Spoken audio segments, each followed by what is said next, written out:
बहुत समय पहले की बात है। एक छोटे से गांव में एक नन्हा और प्यारा बच्चा रहता था जिसका नाम अर्जुन था। अर्जुन एक साधारण परिवार में पला बढ़ा था। उसके पिता किसान थे और उसकी माँ एक गृहिणी। अर्जुन को किताबें पढ़ने का बहुत शौक था, खासकर उन किताबों का जिनमें जादू, परियों और अजीबोगरीब दुनियाओं की कहानियां होती थीं। उसकी सबसे प्रिय किताब सपनों का शहर थी, जिसे वह बार-बार पढ़ता रहता था। अर्जुन की सबसे बड़ी खासियत यह थी कि वह बहुत ही कल्पनाशील बच्चा था। उसकी आंखों में हमेशा एक चमक रहती थी और उसका दिमाग नए-नए सपनों से भरा रहता था। वह अक्सर अपने दोस्तों को कहानियां सुनाता था जो उसने अपनी कल्पना में बनाई होती थी। उसके दोस्त भी उसकी कहानियों के दीवाने थे। एक रात जब अर्जुन अपनी प्रिय किताब सपनों का शहर पढ़कर सोने गया, तो उसके साथ कुछ अनोखा हुआ। उसकी आंखें बंद होते ही वह एक अजीब सी दुनिया में पहुंच गया। उस दुनिया में चारों ओर रोशनी और रंग-बिरंगी चीजें थीं। अर्जुन ने खुद को एक सुंदर बगीचे में पाया, जहां पेड़-पौधे इंसानों की तरह बातें कर रहे थे और तितलियां आसमान में तैरती हुई लग रही थीं। अर्जुन पहले तो हैरान हुआ, लेकिन जल्दी ही उसे समझ में आ गया कि वह अपनी प्रिय किताब के सपनों के शहर में पहुंच गया है। यह वही शहर था जिसके बारे में वह हर रोज सपने देखा करता था। वहां के लोग और जानवर बिल्कुल वैसे ही थे जैसे उसने किताब में पढ़े थे। अर्जुन ने सपनों के शहर में चलते-चलते अपने चारों ओर देखा। वह इस अद्भुत जगह को देखकर चौंक गया था। चलते-चलते उसकी मुलाकात एक नन्हे से पक्षी से हुई। पक्षी का नाम चिर्रू था। चिर्रू बहुत ही चंचल और हंसमुख था। उसने अर्जुन से कहा, तुम यहाँ कैसे आए? इस शहर में तो केवल वही आ सकते हैं जिनके सपनों में असली जादू होता है। अर्जुन ने मुस्कुराते हुए जवाब दिया, मुझे नहीं पता, लेकिन मैं यहाँ बहुत खुश हूँ। क्या तुम मुझे इस शहर के बारे में और बता सकते हो?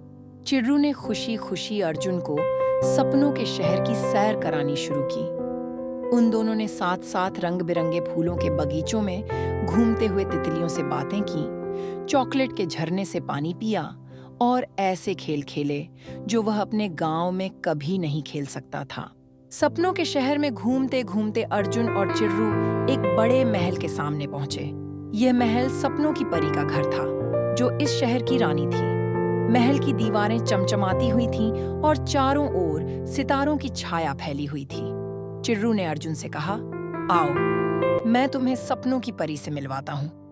वह बहुत ही दयालु है और तुम्हें यहाँ देखकर बहुत खुश होगी। अर्जुन थोड़ी घबराहट के साथ महल के अंदर गया। अंदर का नजारा और भी अद्भुत था।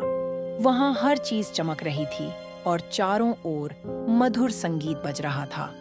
अचानक अर्जुन के सामने सपनों की परी प्रकट हुई। वह बेहद सुंदर और चमकदार थी। उसकी आंखों में एक अजीब सी चमक थी जो अर्जुन के दिल को छू गई। सपनों की परी ने मुस्कुराते हुए अर्जुन से कहा, स्वागत है अर्जुन। मैं जानती हूँ कि तुम कितने सपने देखते हो और अपने सपनों को साकार करने के लिए कितने उत्सुक रहते हो। तुम इस शहर में इसलिए आए हो क्योंकि तुम्हारे अंदर वह जादू है जो तुम्हारे सपनों को सच कर सकता है। अर्जुन ने सपनों की परी से पूछा, क्या मेरे सपने सच में सच हो सकते हैं? लेकिन मैं तो एक साधारण लड़का हूँ। मेरे पास तो कोई जादू नहीं है।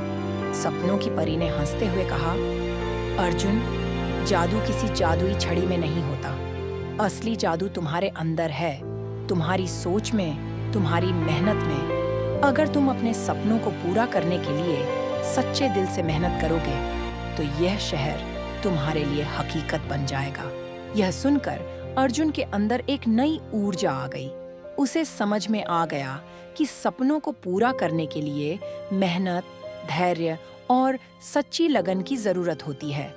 उसने सपनों की परी से वादा किया कि वह अपने जीवन में कुछ ऐसा करेगा जिससे उसके सपने सच हो जाएं। अर्जुन ने सपनों की परी से और भी कई सवाल पूछे और उसने उन्हें सब कुछ बड़े धैर्य से समझाया। परी ने उसे अपने दोस्तों से मिलवाया और उन्हें बताया कि अर्जुन का सपना उसके जीवन में कैसे बदल सकता है। अर्जुन ने उन सभी से दोस्ती की और वादा किया कि वह उन्हें फिर से मिलने आएगा। धीरे धीरे रात बीतने लगी और अर्जुन को नींद से जागने का समय आ गया। उसे सपनों के शहर को छोड़ना पड़ा, लेकिन इस बार वह उदास नहीं था। उसने सपनों की परी से वादा किया कि वह अपने सपनों को साकार करने के लिए पूरी मेहनत करेगा। अर्जुन जब नींद से जागा तो उसने खुद को अपने बिस्तर पर पाया। वह सोचने लगा कि क्या वह सच में सपनों के शहर में था या यह केवल एक सपना था। लेकिन उसके दिल में वह सारी बातें और अनुभव ताजे थे जो उसने सपनों के शहर में सीखे थे। उस दिन से अर्जुन ने अपने जीवन को पूरी तरह बदल दिया। उसने अपनी पढ़ाई में और भी ज्यादा मेहनत की और अपने लक्ष्य को पाने के लिए पूरा ध्यान केंद्रित किया।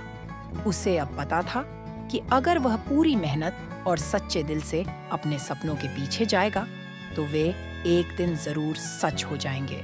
अर्जुन ने अपने दोस्तों को भी यह कहानी सुनाई और उन्हें प्रेरित किया कि वे भी अपने सपनों को पूरा करने के लिए मेहनत करें। धीरे धीरे अर्जुन ने अपने सपनों की दिशा में कदम बढ़ाने शुरू कर दिए। उसके प्रयासों ने उसे गांव के एक साधारण बच्चे से एक बड़े शहर के सम्मानित व्यक्ति में बदल दिया। अर्जुन की मेहनत और लगन ने उसे उसके सपनों के शहर तक पहुंचाया। उसने अपनी शिक्षा पूरी की और एक बड़ा इंजीनियर बन गया। उसने एक ऐसी मशीन बनाई जिससे गांव में पानी की समस्या हल हो गई। अब गांव के लोग खुश थे और अर्जुन की तारीफ करते नहीं थकते थे। अर्जुन की कहानी ने सबको यह सिखाया कि सपने देखना बहुत जरूरी है, लेकिन उन सपनों को पूरा करने के लिए मेहनत और लगन भी उतनी ही महत्वपूर्ण है।